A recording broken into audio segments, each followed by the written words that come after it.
Olá, eu sou o Dr. Rodrigo Astolfi, sou cirurgião de pé e tornozelo, ortopedista. Estou aqui na Paróquia da Glória, onde eu fiz a minha catequese, o meu batismo, minha crisma, e é um lugar que com certeza está no meu coração, mudou a minha vida, mudou a história da nossa família, e estou aqui para dar o meu testemunho de tudo isso que aconteceu. Eu queria que o meu testemunho alcançasse três principais públicos, né? Mulheres que querem se casar, mulheres que já estão casadas e pessoas que estão divagando ou se interessando por religiões mais místicas, como o espiritismo, como o hinduísmo, enfim, religiões que têm um misticismo misterioso que parece muito tentador, né?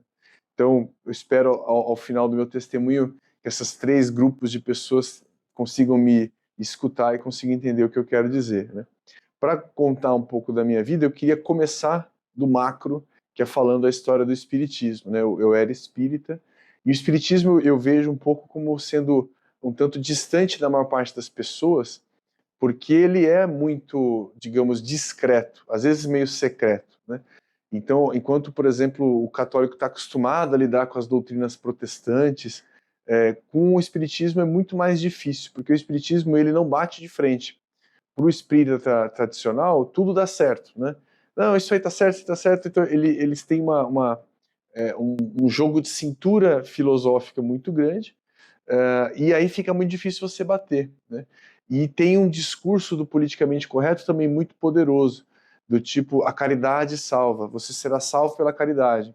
Então, são feitas grandes instituições de caridade, com idosos, com crianças carentes e tal. Então é muito difícil você chegar num lar espírita, onde há idosos sendo curados, sendo tratados, né, cuidados, e falar, esse espiritismo não é bom, né? Então eu considero isso extremamente danoso e perigoso do ponto de vista da filosofia católica, porque gera muita confusão e acaba sendo extremamente tentador, né? Então, para contar a história do espiritismo, eu preciso rapidamente tentar falar a história do mundo, né? Mas eu juro que eu vou ser rápido. O que acontece é, nós tínhamos a cultura greco-romana, a evolução artística, arquitetônica, tecnológica dos romanos. Roma foi invadida por bárbaros, destruída por excesso de corrupção e gastos públicos. Esse era o grande problema de Roma. Viviam também um hedonismo danado, festas bacanais, tudo que você imaginar. Então, Roma se corroeu por dentro. Há uma filosofia falada nas escolas do Brasil errada, que Roma vivia da expansão. Mentira. Roma, ela tinha, claro que economicamente extremamente viável. Ela caiu por gastos públicos e corrupção. Caiu, foram invadidas por povos que eram tecnologicamente mais atrasados, né? E virou caos. A Europa entrou no caos. E aí, lógico que o cristianismo já estava acontecendo. Sim, foi um dos fatores responsáveis pela queda de Roma. E a Igreja Católica, que foi se formando até lá, começou a tentar catar os pedaços de Roma, né, e tentar gerar um pouco de estabilidade na Europa. Então, os protestantes falam muito, né, que a Igreja Católica surgiu com Constantino no século III. Na verdade, é lógico que ela sempre existiu. Com Constantino aconteceu que a Igreja Católica passou a assumir também o poder temporal. E como ela era agora responsável pelo poder temporal, ela tinha que tentar juntar os cacos da Europa. E para isso ela começou a criar monarquias. E as monarquias, que de fato são o melhor sistema de gestão que a história do mundo já conheceu, as coisas têm que ter um dono, né, para dar certo. Nenhuma empresa funciona democraticamente. Todas as empresas têm um CEO que tem metas, que tem coisas para fazer e que decide. Então, por isso que a monarquia funciona. E a Igreja Católica estava estabelecendo monarquias. Mas o que nós aprendemos na escola é que porque a Igreja Católica tinha o controle do poder temporal, nós caímos num caos tecnológico, então houve uma regressão da intelectualidade, da cultura, tudo mentira. Na verdade, houve uma regressão da tecnologia, mas foi por culpa da invasão bárbara, e na verdade houve um grande progresso teológico, filosófico. Nós tivemos Santo Agostinho, São Tomás de Aquino nesse período, e nós chegamos, na verdade, no auge da filosofia. Até o ano 1000, não há mais nada do que a gente possa desenvolver em termos de filosofia, né? Hoje não existe mais filosofia nova. Se você não sabe que filosofia você segue, você está sendo seguido, está sendo dominado por uma filosofia estranha, né? Ou você sabe quem é o nome do filósofo que pensou o que você está pensando, ou você simplesmente é um dominado. Mas não tem nada que você vai pensar hoje que os caras lá no ano 1000, São Tomás de Aquino especificamente, já não tenha pensado. Então, o que aconteceu foi que a Igreja Católica, claro, muito influenciada pelos reis, né? O cara, para ter poder, o filho ia lá e virava padre, e os bispos, e um grande poder dentro da Igreja Católica, ela passou a sofrer influência do mundo temporal, né? Inevitável, claro. E aí a Igreja Católica começou a se corromper na parte superior lá, chegamos a ter papas com 13 filhos, né? Maquiavel escreveu O Pequeno Príncipe, a história do que é um terrível ditador, baseado num filho do Papa. De fato, a Igreja Católica sofreu por isso, né? E o que aconteceu, então, começou o protestantismo. Não quero entrar muito na história do protestantismo, mas, de fato, houve uma certa impressão de que toda aquela degradação que parecia aparente da Igreja Católica seria recuperada pelos protestantes. E o que aconteceu foi que eles começaram a se dividir em igrejas e mais igrejas, começaram a fazer guerras entre eles, divisões, e como ainda é até hoje a mesma coisa, e não solucionou nada. As mesmas corrupções, as mesmas perversões, igualzinho. Então, houve um momento que surgiu o iluminismo. Chegou ao cume, o ápice do problema no século XVIII, iluminismo. Né? Filósofos franceses, né? Então, sempre que um filósofo alemão ou francês, tome cuidado, geralmente ele erra. Né? Isso é terrível. Filósofo geralmente é grego, judaico, ou judeu ou italiano. Né?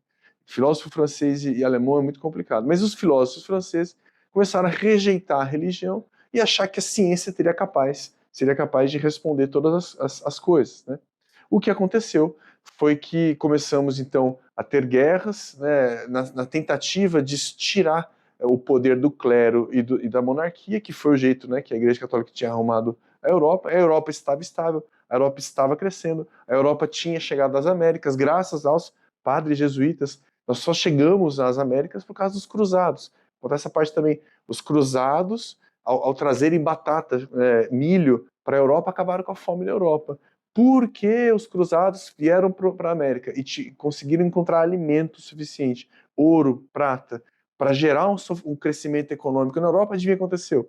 As revoluções científicas do século XVII, XVIII que a gente viu. Então não foi nada a ver com os filósofos franceses do iluminismo. Foi a própria Igreja Católica que fez a revolução tecnológica que a gente viu, mas claro que eles pegaram esse mérito para eles e falaram, não, tá vendo como a ciência melhorou a vida aqui na Europa? O que a Igreja Católica está fazendo? Ela está fazendo nada de bom. Então ficou essa conversa, a gente caiu nessa história, estamos nessa história até hoje, é por isso que eu estou contando isso, porque a gente ainda acredita nisso, né, infelizmente. Só que aconteceu, guerras napoleônicas, morreu, o iluminismo foi a filosofia que mais matou gente na história do mundo antes do comunismo, que é a continuação do iluminismo, é a mesma coisa. Os iluministas falavam, nós vamos matar o último padre, o último rei na tripa do último padre. Os comunistas falam, nós vamos enforcar o último burguês com a corda que a gente comprou dele. Então é a mesma filosofia, é só uma viradinha de chave para ver. E por que teve que trocar de coisa? Porque o iluminismo foi um fracasso. Entraram as guerras napoleônicas, a sociedade desmoronou, morreu muito mais gente do que os romanos tinham conseguido matar com as revoluções, e chegou no momento, já em 1830, se eu não me engano, que a população europeia estava extremamente decepcionada. Né? Sentiam, né, que a Igreja Católica tinha decepcionado eles, sentiam que os protestantes também não eram a solução, e que os próprios iluministas não eram a solução. Chegou então o professor Rivail, que hoje, depois passou a ser conhecido como Allan Kardec, um professor de matemática muito conhecido lá, escritor dos livros de matemática usados para ensino na região de Lyon.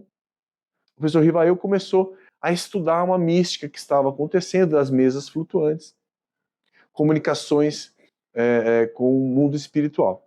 E aí ele fez uma filosofia própria, capenga, que ele mistura conceitos do iluminismo. Então, assim, através da ciência, nós vamos estudar a espiritualidade, e agora sim a gente vai ter acesso à verdadeira espiritualidade, que naqueles 1800 anos que se passaram, ninguém conseguiu ver. Mas agora que nós somos grandes cientistas, a gente vai conseguir entender o que aqueles capengas lá do São Tomás de Aquino, do Santo Agostinho, não tinham conseguido entender.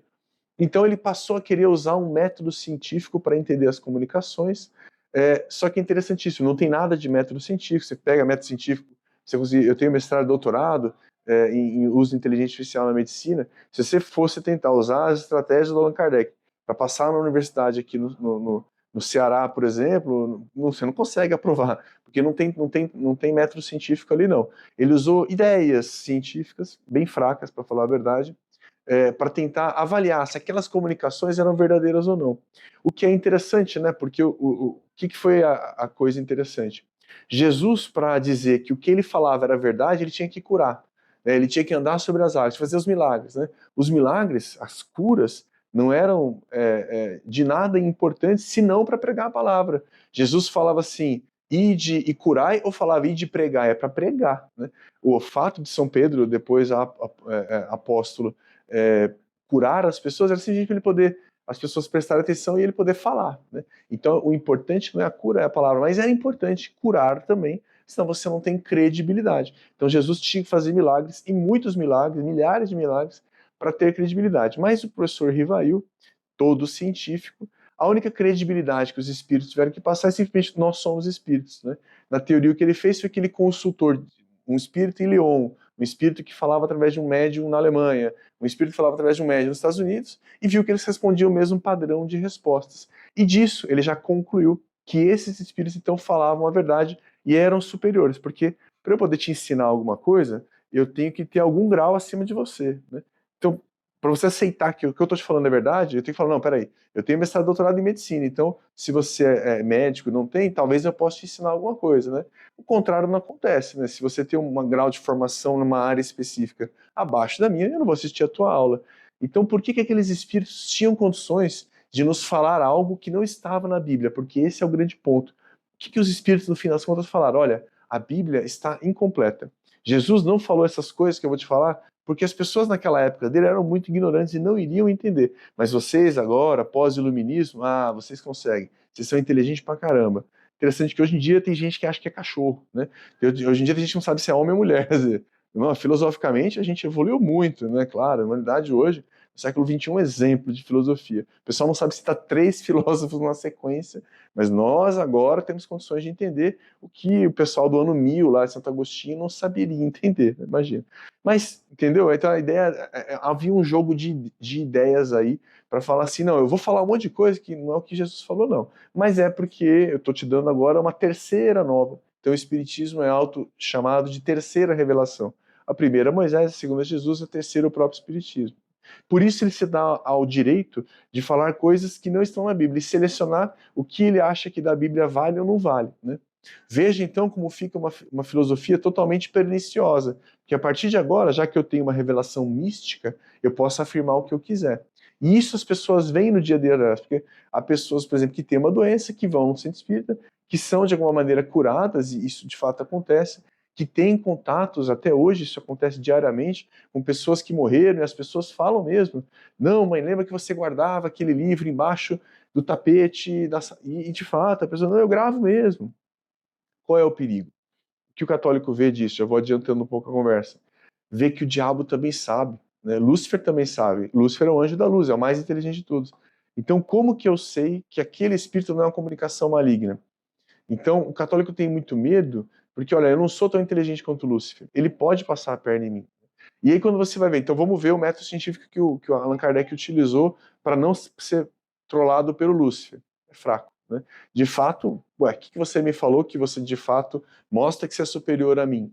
Não tem, né? Simplesmente comunicações sobrenaturais, claro que eu não consigo explicar, diferentes pontos, né? Mas aí você começa a ver várias falhas na construção das ideias. Eles estão dizendo que são cristãos, mas negam exatamente o que Cristo falou, né? Cristo não falou de reencarnação, Cristo não falou que não havia inferno. O espírito não tem inferno, né? Cristo não falou que não existe pecado, Cristo não falou que não existe punição. Veja como o espiritismo ele é permissivo, né? Não existe pecado, não existe a morte, porque é só uma pequena transição. Existe a reencarnação, então a eterna reoportunidade, até o fim vai haver uma reoportunidade. Não existe saltos na evolução, essa frase da Allan Kardec. Então, por exemplo, assim, não adianta você lutar muito para purgar dos teus pecados, porque você não vai conseguir. Então, vai na manha, que na próxima encarnação você vai mais um pouquinho na manha, vai sempre caminhando, através da caridade vista como, de fato, doar-se ao outro, né? Então, são filosofias extremamente perniciosas, porque elas dão uma certa relaxada no ser humano, né? Você sente que você não está tanto com a fogueira do Satanás a qualquer momento lá, para te pegar. Bom, isso é a ideia do espiritismo, é extremamente permissivo, né?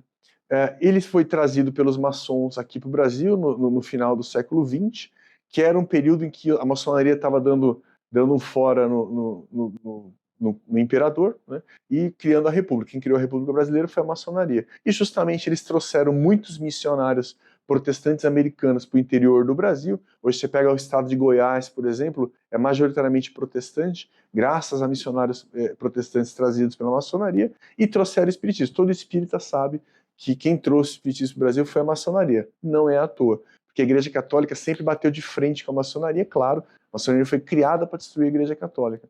Então, você vê como você começa a raciocinar um pouco, as peças vão caindo no lugar. Qual é o problema do espiritismo? Agora já indo direto para quem... Eu vou contar a minha parte, né? Não vou fugir de falar de mim não, mas indo direto para quem está interessado nisso daí.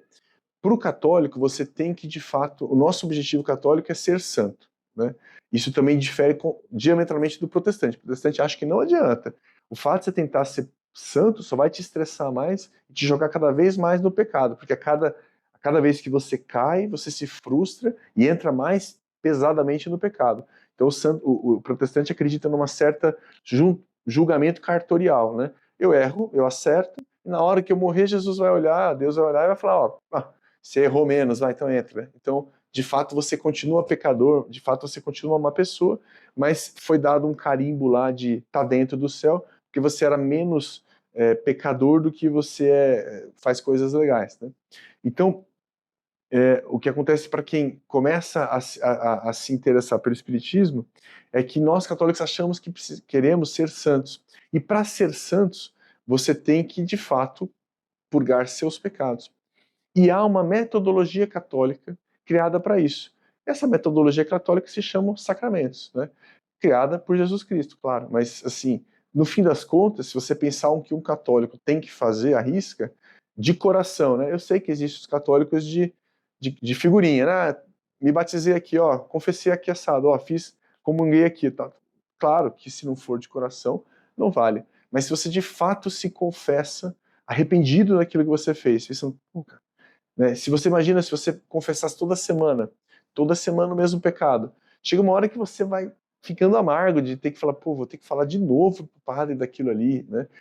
Imagina se você de fato comungasse todo dia, ou, né, mais do que uma vez por semana, de fato tudo começa a gerar uma mudança no teu espírito, isso através da graça santificante, das graças atuais, todo o conceito católico. E isso, de fato, o católico fala assim, não, meu irmão, não tenha pressa. Você está aqui nesse mundo para se santificar. É sim possível você sair de um pecador e ir para santo. Isso é o exemplo de absolutamente todos os apóstolos. Fala um apóstolo que era santo quando Jesus conheceu. O único que era santo quando Jesus conheceu foi Maria, conheceu no ventre dela. Não tinha outro santo. Veja João, veja Pedro, veja Paulo, né? Veja Maria Madalena. Todo mundo era pecador grave. Então a própria filosofia espírita, que não há como dar saltos, é falha só se olhar os exemplos dos primeiros cristãos. E, claro, o espiritismo até acredita nos santos. Existe centro espírita chamado São Francisco de Assis, né? Eles, nesse nível de uma contradição absurda, né? Você acredita que existem santos, mas acredita que não se dá saltos. Eles já meio que vieram quase santos. Mas então por que Paulo matava criancinhas que eram cristãs antes de se converter? Que tipo de coisa é essa? Não, há sim, né? Há, através da graça divina, há sim a possibilidade daqueles que estão de todo o coração querendo se renovar. E aí começa a haver uma diferença muito grande, porque se você começa a ir para o espiritismo por causa do misticismo, porque morreu tua mãe, e você quer voltar a falar com a tua mãe, e você sente que ali e tal, você começa a se afastar da filosofia da santidade, que é o grande problema. E aí você então começa a perder a oportunidade daquilo que nós acreditamos que é o mais importante, que é você ser santo mesmo. Por quê? Porque você fizer caridade, através da caridade você vai conseguir ir purgando os seus karmas. Então você vai lá, pode ter até uma dedicação grande à caridade, né? Você vai lá e faz um orfanato, você cuida das criancinhas, pô, muito bacana, né? Só que para o catolicismo isso nem sequer é caridade, né? Caridade é a capacidade de você ver Deus na outra pessoa. Então, se você ajuda aquela pessoa Se você tem um orfanato e você é uma alma maravilhosa com aquelas crianças, né? E aquelas crianças começam a olhar para mim e falam, pô, esse cara é um exemplo para mim. Qual que é a tua religião, tio? Sou espírita. Isso não leva a Deus. Então essa caridade nem caridade é isso. Todo ato que não levar a Deus, ele é desconstrutivo, né? Então no fim você está achando que está ajudando aquela criança, mas aquela criança não vai acreditar no Deus como ele de fato está na Bíblia, naquele Deus que Jesus pregou. Então veja como até o próprio ato da caridade é como se estivesse nadando contra a maré. Você está fazendo a caridade, isso não é capaz de mudar você interiormente, porque não é assim. Nós somos alterados pelo estudo, pela oração, né? O católico tem um apego gigantesco à oração, é, pelos sacramentos, e quando a gente passa a enxergar a caridade com o fato como ela é mostrada na Bíblia, né? E pela tradição. De maneira que a caridade significa exclusivamente para levar aquela pessoa para Deus. Isso sim é caridade, né? Então, se eu dou uma comida para uma pessoa na rua, eu tenho que pensar como que eu faço para essa comida, para essa pessoa ir para Deus, né? Eu não estou tão preocupado com matar a fome dele, porque se Deus não quisesse que ele tivesse fome, Deus botava um prato de comida na frente dele, não precisava de outra coisa. Deus quer que pela livre e espontânea vontade dele, aquele homem escolha estar com Deus. Deus quer pessoas livres que o amem, né? Então veja como é complicado, ele não quer forçar a barra daquele pessoa que está lá naquela situação de alcoolismo, de perdição, que aquela pessoa ame ele, mas, de fato, então como é que ele faz? O jeito ele chegar em você, que é alguém que essa pessoa consegue sentir, ver e perceber, você ser um exemplo para ele, que ajuda, que é bom, e no fim das contas ele começa a te conhecer um pouco melhor, ou ver um símbolozinho lá em você, por isso que esses sinais externos são importantes, se você, de fato, tenta ser uma pessoa boa, a pessoa sabe, pô, esse cara é católico, né? Se esse cara é católico, o que os católicos pregam? Pregam que você tem que viver a tua vida dedicada a Deus, né? Que Deus é o começo e o fim das coisas, que tudo leva para ele. Minha família, Deus é mais importante, Jesus falou isso. Deus é mais importante que meus filhos, Deus é mais importante que a minha esposa, Deus é mais importante que tudo. Se ele não for o fim, de nada vale a pena. Isso foi falado, cada 80% das palavras de Jesus diziam isso. Se Deus não for o fim dessa história, nada vale a pena, tudo é besteira. Se não fosse para que aquelas pessoas que Pedro ia lá e curava acreditassem no cristianismo e propagassem o cristianismo, aquelas curas seriam absolutamente inúteis, né? Esse é o grande problema. Então você tende a ir para o espiritismo, mas perde o principal da revelação, da boa nova, do Novo Testamento, que é direcionamos a Deus, né? Não sei se eu consegui explicar isso bem, mas falando agora do meu testemunho, eu venho de uma família de 3 gerações, desde meu bisavô, de espíritas, né? Há outros problemas aí. O espírita, por exemplo, ele não acredita nos sacramentos, claro. Então, por exemplo, a gente não casa na igreja, meus pais não casaram na igreja, meus avós não casaram na igreja. É, então, há uma certa permissividade, se perguntar para o espírita, para que serve o casamento? Isso não, os espíritos, antes de encarnarem, eles já combinam que serão marido e mulher, e isso é muito importante, de fato, para a construção da família e tal. Mas se você perguntar assim, bom, o casal está com problemas, é permitido o divórcio? O divórcio não é bom, mas ele é permitido em situações em que as pessoas estão infelizes. Então, filosoficamente, ele é bem complicado. Então, meus avós se separaram, metade ou mais metade dos meus tios se separaram, são divorciados. Meus pais nunca se divorciaram, mas de fato sempre tiveram uma situação, uma relação de conflitos, né? Lógico, não é uma família perfeita, mas eu tinha já um conceito de que o casamento ele era uma coisa importante para você ter filhos, né? É importante você ter uma família, é importante você ter filhos, e o casamento é um meio para isso, né? Então, isso, estou contando toda essa história para começar a falar da minha, para dizer da onde vieram as minhas ideias, né? Assim, minha esposa é católica, a gente acabou casando na igreja católica, e aí eu queria falar a primeira coisa para mulheres solteiras, né? Se você, os padres falam, se não for para casar com um católico, não case. Eu acho isso bastante justo, né? Porque de fato é outra cultura, né? E eles falam assim, se for casar, por exemplo, com um protestante, ou você não vai ser uma boa católica, ou ele não vai ser um bom protestante, porque chega uma hora que ele vai achar os protestantes de fato acreditam que o fato da gente casar um terço vai levar a gente para o inferno, que a gente está indo contra a Bíblia, né? Não dá nem para conversar nisso daí, né? Então, ou você desiste ou ele desiste, né? E aí quem que vai vencer essa quebra de braço? Por isso que é tão complicado você casar com alguém não católico. Mas também muitas mulheres falam assim, eu procuro o meu José, sinto muito, mas José está em falta no mercado, né? José, né, assim, José era um homem justo, aquele que cumpria a lei do começo ao fim. Então, provavelmente você vai ter que moldar o seu homem, se ele é muito menino, às vezes você precisa ativar o homem dentro dele, às vezes ele é um baita de um caçador, e você tem que aprender a deixar ele, aprender a contê-lo dentro de casa de tempos em tempos para ele consiga gerir a família e, né, assim, ser exemplo para os filhos. As duas situações são desafiadoras. Então, eu acho que é muito bom se as mulheres conseguirem um católico devoto, mas vai ser bem difícil, né? Então, o que é possível da gente pensar é se você consegue ver que esse homem é moldável. Não adianta você pensar que vai moldar o seu namorado, o seu noivo, para que ele vire um bom católico, se ele não é moldável, se ele não é massa de modelar. Então você tem que ver, ele aceita, como é que ele aceita as ideias que você põe do ponto de vista católico? Ou ele é extremamente resistente? Eu, como espírita, o espírita ele acha assim, não, se o católico fizer a caridade, ele vai para o céu, né? Então o espírita, eu era bastante permissivo, né? Assim, por mim, assim, se a pessoa era caridosa, preocupada com o reino dos céus, ele teria condições de ir para Deus, mesmo sendo católico. Isso não conflitaria. Então, digamos que nesse sentido eu era um pouco mais moldável, né? Então, é preciso para as mulheres solteiras pensar sim, que o homem ele precisa muitas vezes ser moldado. Você não vai encontrar o homem perfeito, né? Procurar o homem perfeito é um grande problema. Ao mesmo tempo, você precisa sentir se ele de fato é moldável. E uma outra coisa que eu acho fundamental, se esse homem, como ele enxerga a religiosidade, né?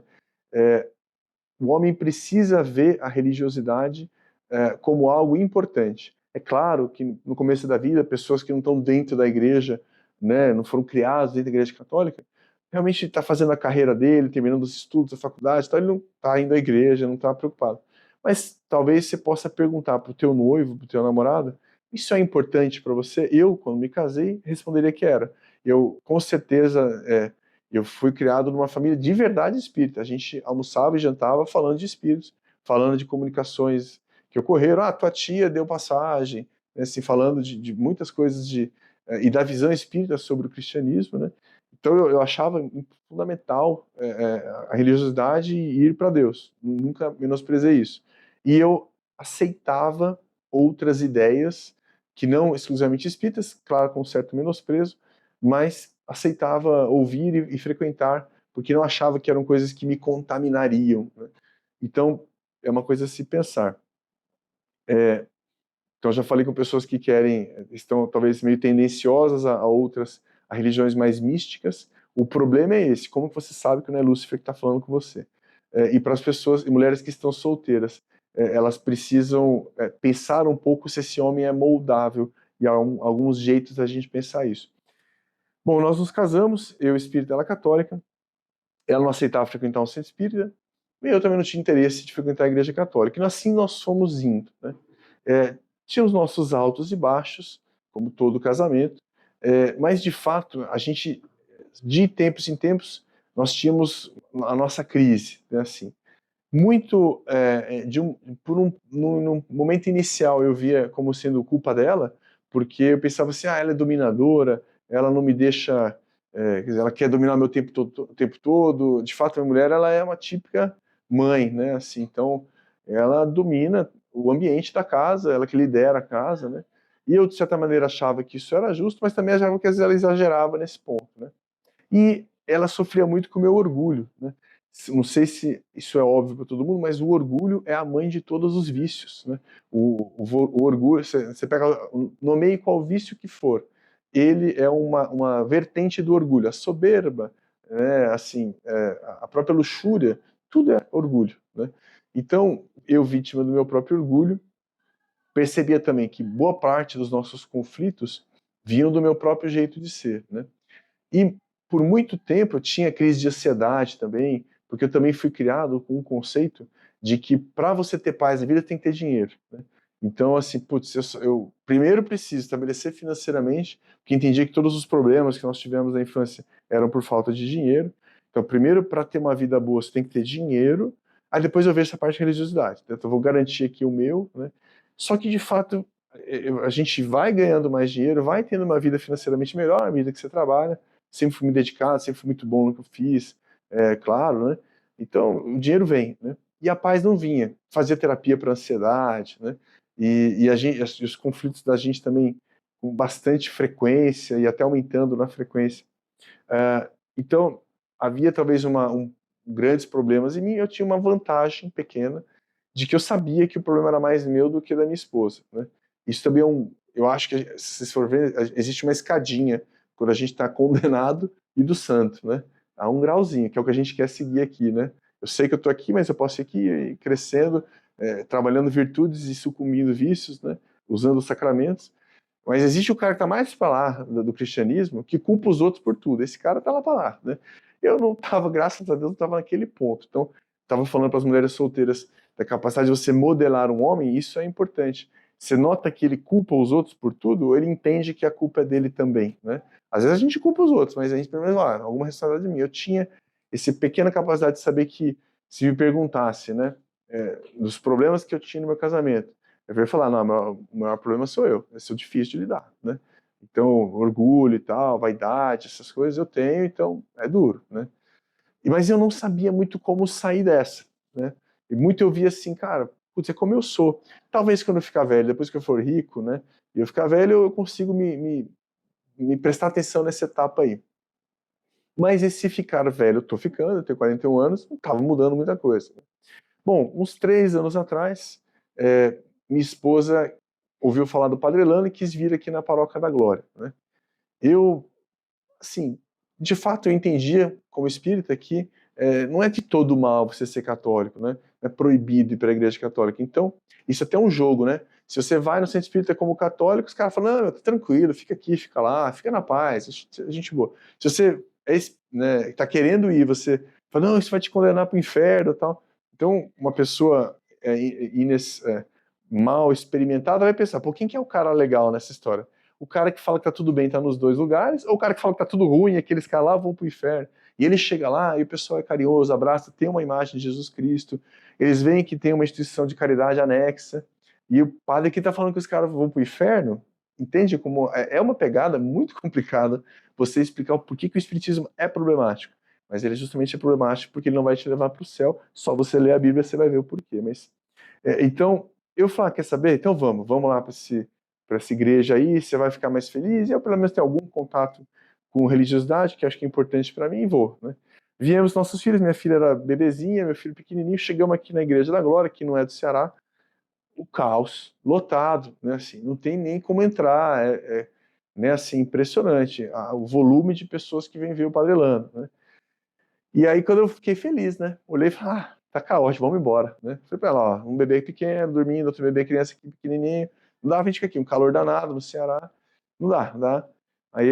Aí veio o pessoal da acolhida, os coletinhos azul, falou, não, vem cá, eles trouxeram a gente pro Santíssimo, tinha lá uma cadeirinha, tal, e lá ficamos, né? E aí, de fato, né, o Padre Lano é fantástico, não, ele tem, todo mundo aqui no Ceará conhece, né, tem o dom da homilia, tem vários dons, ele tem o dom da clarividência, do Espírito Santo, ele tem o dom da palavra, da sabedoria, né, de fato, eu sempre falo, eu sou louco pelo Padre Paulo Ricardo, eu vou falar dele, cara da internet que não conhece, um grande educador católico, mas o Padre Lano ele tem tanto o dom da delicadeza, da clarividência, quanto o dom da sabedoria. E aí você ouvindo ele falar, você, opa, esse cara me pegou. Eu gosto de entender, eu sou um cara razoavelmente inteligente, então difícil você me pegar sem você me convencer, né? E tem que ser racional. Se você começa a se embananar nas teorias, aí e o Padre Lano tem um dom fantástico. E comecei realmente a gostar de vir, achar que fazia sentido. Então, no começo, por exemplo, quando a gente fala, creio na Santa Igreja Católica, santa nada, quanta coisa errada já fizeram, né? Minhas ideias eram sempre essas, né? Mas, delicadamente, ao longo de 2 anos, essas coisas iam ficando mais naturais, através do Padre Lano. Minha esposa também pediu para fazer os cursos do Padre Paulo Ricardo. Quem não conhece, o Padre Paulo Ricardo tem um site na internet que tem cursos sobre absolutamente tudo que você imaginar. Matrimônio, educação dos filhos, catequese para adultos, história do Brasil, né, todos que você imaginar. O que você quer aprender sobre conhecimento humano? O Padre Paulo Ricardo tem um curso fantástico sobre aquilo. Assisti todos os cursos dele, frequentava a missa todo domingo com o Padre Lano. isso começou a me tocar. De fato, eu comecei a achar cada vez que fazia mais sentido essa questão do compadre Elano. Passados uns 2 anos que a gente estava frequentando, a gente continuava tendo nossas brigas periódicas, nossos problemas. E aí e comecei a receber assim muitos terços de pacientes, né? Eu não era católico, os pacientes já concluíram que eu era católico. E aí dava-se terço, e davam medalhão, e as coisas começaram a acontecer. Recebia Maria o tempo todo, né, uma imagem dela.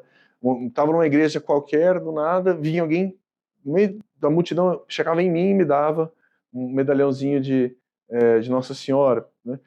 E aí minha esposa ria, assim, ela achava, realmente ela te quer, né? E aí, engraçado, no momento de uma briga que a gente teve bem difícil, que a gente pensou assim, poxa, mas será que a gente vai ter que divorciar? Porque, pô, né, não tá dando mais essa situação, né? E eu falei, não, eu vou tentar mudar, eu vou passar a tentar entender como eu mudo meus hábitos. E aí o estralo que me deu, que eu acho que passou realmente, lógico que o caminho é muito longo, mas mudou muito como eu sou, eu passei a entender aquilo que eu não tinha aprendido no Espiritismo, que é a esposa é o que leva o marido para o céu e vice-versa, né? Não faz sentido você ir para o céu sozinho. Com certeza você não entra, né?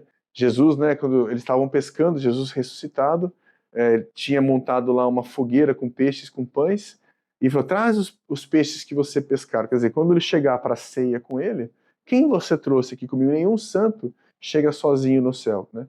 E quem você vai trazer com você? Primeiramente, sua esposa, ou seu marido, seus filhos, e eventualmente, se você tiver um dom grande, talvez leve mais pessoas. Mas de fato, é por isso que o diabo fica com tanta raiva quando uma pessoa está santificando, porque sabe que vai arrastar 2 ou 3 juntos.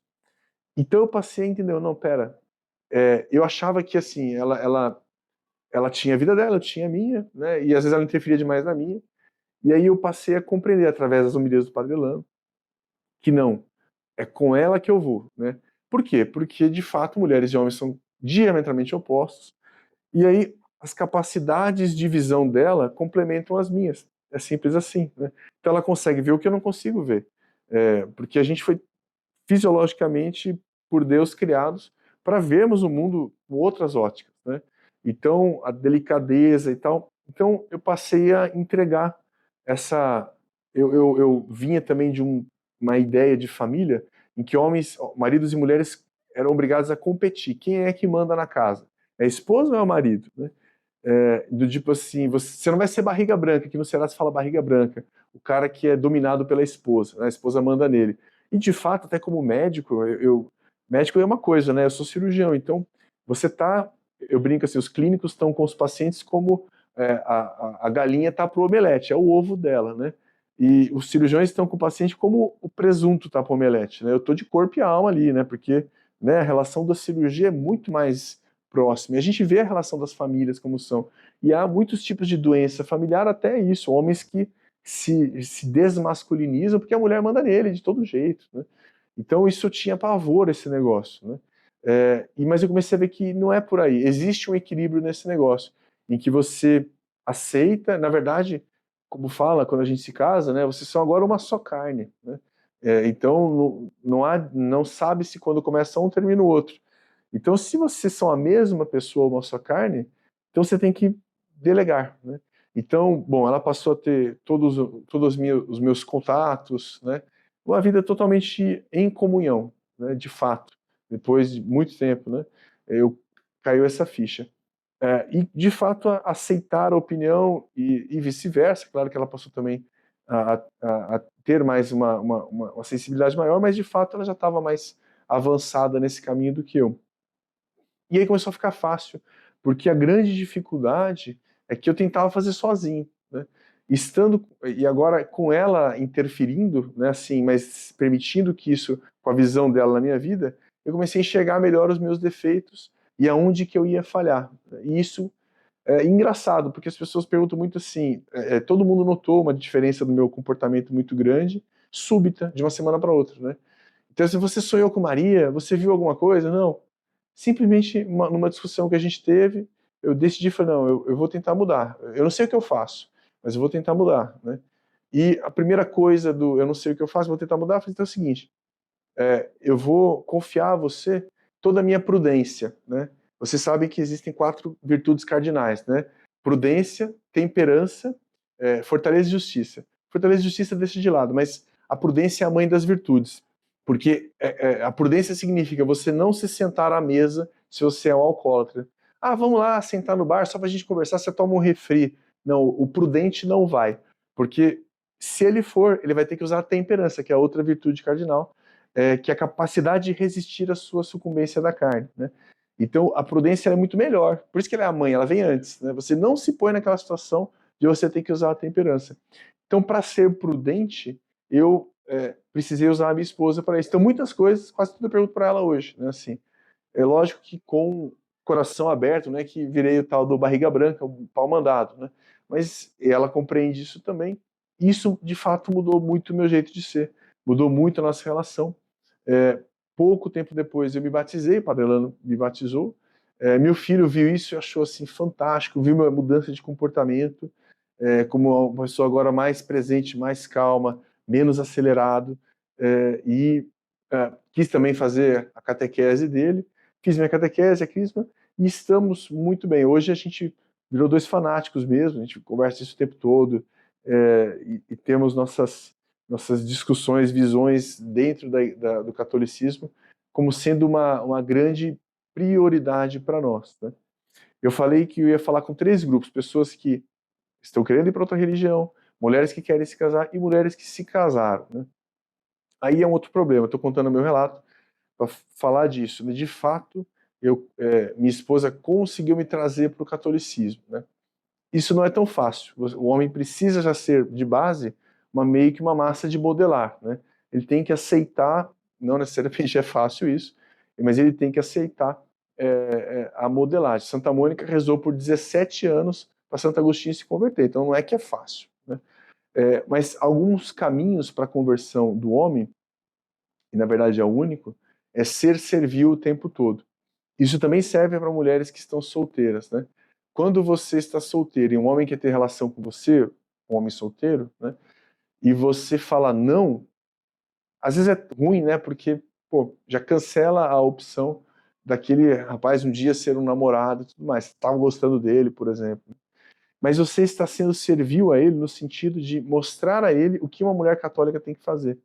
A próxima mulher que tiver a relação com ele de maneira mais fácil, ele já vai botar num outro parâmetro. Putz, aquela lá você dava um valor diferente do que essa aqui se dá.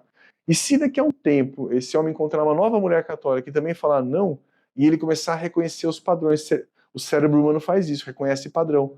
Padrão de um jeito de mulher, padrão de outro jeito de mulher. E ele vai pensar assim, daqui a um tempo, então pode ser que ele não se torne o seu marido, mas se tornar o marido de alguma outra, ele vai chegar na terceira católica e falar, pô, essa daqui de fato tem valores que eu gostaria de passar para minha descendência. Então começa-se, quando a mulher é servil solteira, significa quando ela mostra, ensina para o homem o que é ser católico, né? O que é ser uma mulher católica, né? Católica. E quando a mulher a esposa é servil, significa que mesmo com o pior marido que ela tenha, o marido que trai, o marido que não é presente, que tem todas as dificuldades que o marido pode ser, que ela continue entendendo, olha, a minha função primordial é tentar levar esse homem para o céu, né? É, você não vai arrastar ninguém para o céu, porque nem Deus faz isso, né? Mas quando você se mostra numa discussão, por exemplo, mostra a cristandade dentro de você, né? Que você tenha resiliência, que você tenha compaixão, que você entende, olha, ele só está brigando comigo porque ele está cheio de defeitos que ele não sabe sanar, né? Isso vem das heranças familiares dele. Veja como é que era o pai dele, veja como é que era a mãe dele, né? Então, em vez de se revoltar e agredir de volta, se você consegue trabalhar isso no teu coração e entender, poxa, é, nós estamos falando esse tempo todo, a função do cristão é levar as pessoas a Deus. Não adianta você ter uma obra de caridade linda, com crianças, órfãos, e não levar essas crianças para Deus. Se essas crianças, ao saírem do teu orfanato, não estiverem convencidas de que elas precisam ter uma vida dedicada a Deus, se eles acham que eles agora têm que ser um grande empresário, jogador de futebol, ferrou, não adiantou nada a tua caridade. Da mesma maneira, se você casou com um homem e você não consegue ajudar ele a ir para Deus, você também não é cristã, isso não adiantou nada. Então, seja servir, mesmo que teu homem te abandonou, mesmo que ele foi morar com outra mulher, sempre que tiver algum contato com você, mostre cristandade. O que Deus faria se fosse no meu lugar agora? Que Jesus, como um santo, nós temos santos de devoção para isso mesmo, né?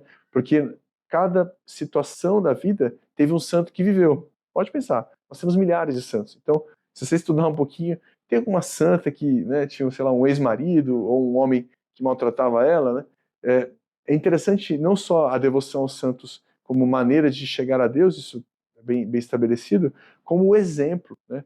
Porque Jesus, claro que é o exemplo maior, é Jesus, mas ele não tinha pecados, e a gente tem muitos.